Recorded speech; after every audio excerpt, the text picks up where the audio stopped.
Hey MFFLs, Harrison Graham here for another video for you guys. It's the morning after. Are you still upset? Are you still mad, pissed off, whatever the word is, after the 7-game series loss to the Clippers? If you are, type me down in the comments. This one hurts. There's no way around it. Type me if you're still upset the morning after. That being said, big off season ahead, which I think you guys are aware of. We'll talk about that and more on today's video.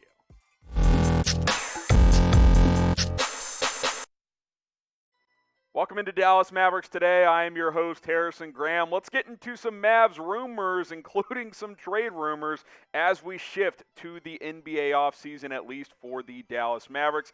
Let's talk Kristaps Porzingis. This is the biggest story around the Mavericks right now, and ESPN.com's Tim MacMahon reports that KP, well, he's been frustrated in Dallas. I think he had the idea that he would be a co-star with Luka Doncic, which is something that MacMahon mentioned in this report, that he's upset that that has not been the case. And, of course, injuries and inconsistent play have simply not helped Porzingis with his hopes of being that co-star next to Luka Doncic. So he is showing some frustration. Here's the quote from MacMahon earlier today. Porzingis has been frustrated, often feeling more like an afterthought than a co-star as Doncic dominates the ball and the spotlight. I hinted at this after one of the games during this series, and I'm going to say it again. The Mavs have a Kristaps Porzingis problem. This is not an easy solution moving forward between KP and the Dallas Mavericks. I don't necessarily think that Porzingis and Doncic don't get along. I don't think they're the best of friends by any means, and there have certainly been some reports that suggest they don't get along super well.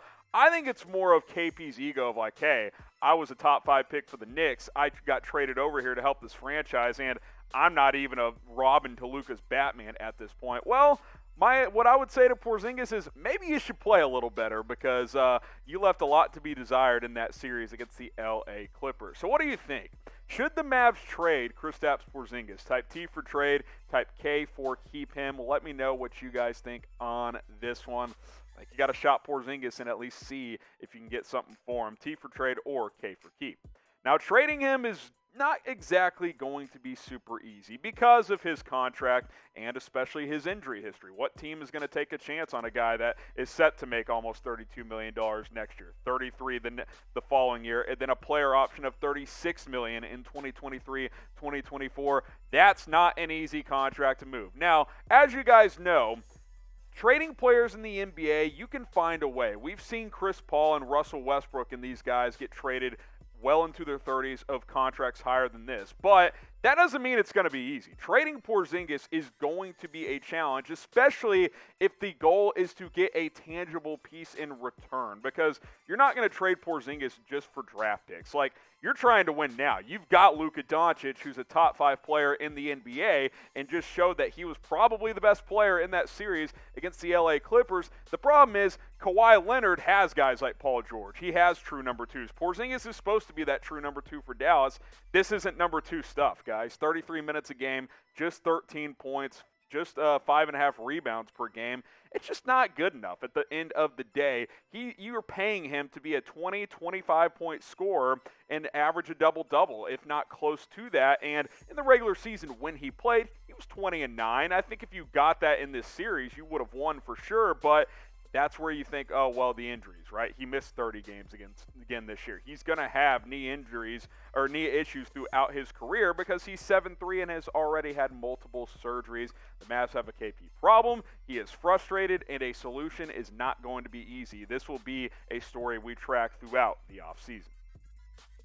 Speaking of which, we are your home for Dallas Mavericks news and rumors all off-season long. I encourage you guys to hit that subscribe button. We're ramping our coverage back into gear now that a lot of question marks around this team heading into the off-season. So you see the link below. It's youtube.com/MavsTV. But just hit that subscribe button, and let's continue to grow this channel so we can do more videos.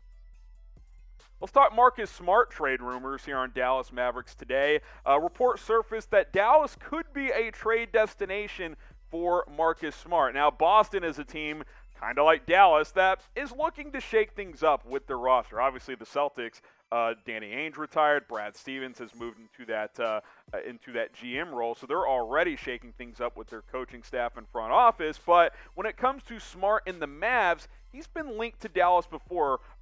Main reason why? He's from Flower Mound, which is a suburb of the Dallas-Fort Worth greater area, and a lot of locals have always wanted Smart to play in Dallas. Maybe this actually becomes a possibility at this point in time as Boston looks to trade Smart potentially. Now, I've always liked Marcus Smart. He's kind of streaky as a scorer, 13 points per game here. What he really gives you is intensity and defense. That is what Smart brings to the table. You pair him up with Dorian Finney-Smith on the defensive side, you've got two defensive dogs, which is something that really stands out to me. You thought you were getting that in Josh Richardson.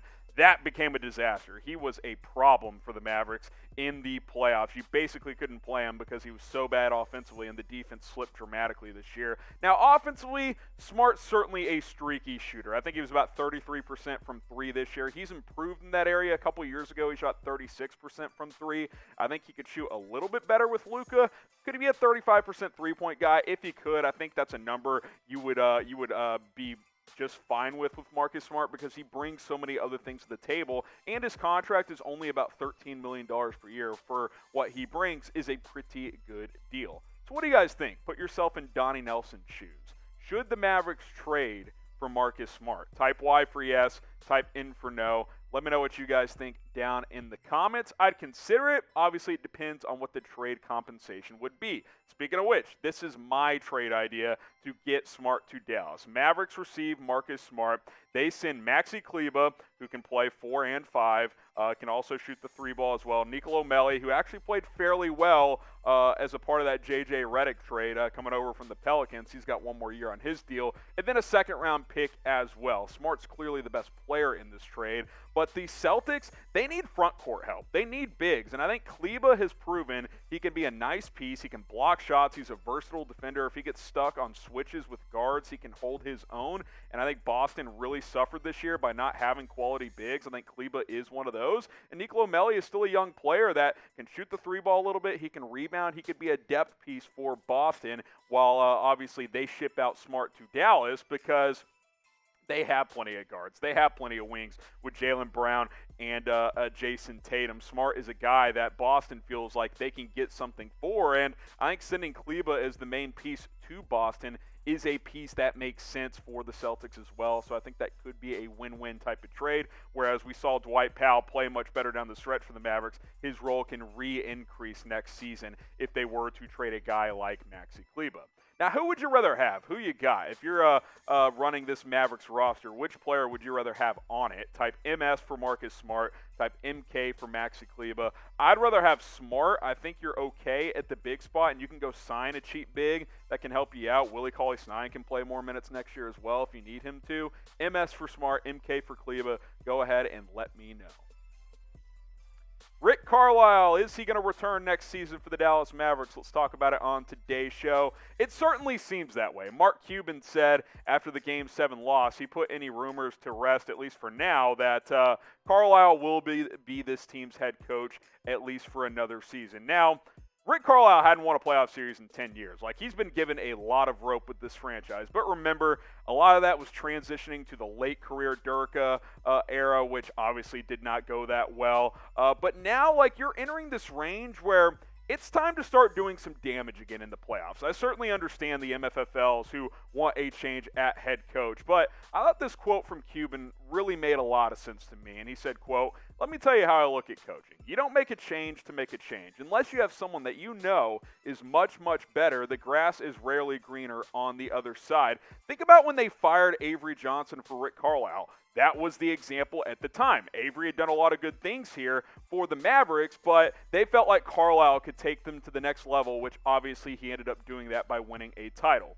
Regardless of how you feel about Rick, a big offseason is on the horizon. I think if we're sitting here a year from now and the Mavericks are a first-round exit again, I think you really at that point consider a change, even just for the sake of making a change at that point. I know that goes against what Cuban just said, but you've got a top 5 player in the NBA, if not top 3, in Luka Doncic. You got to be able to win with this guy. Now, I think you got to get him more help. I think this roster needs some better additions next to Luka Doncic. Porzingis hasn't worked out the way we all thought it would, but I think for now Rick is safe, but I think next year's a big year for him. He doesn't win a playoff series next year. That could be a big problem for him in his future with the Mavs.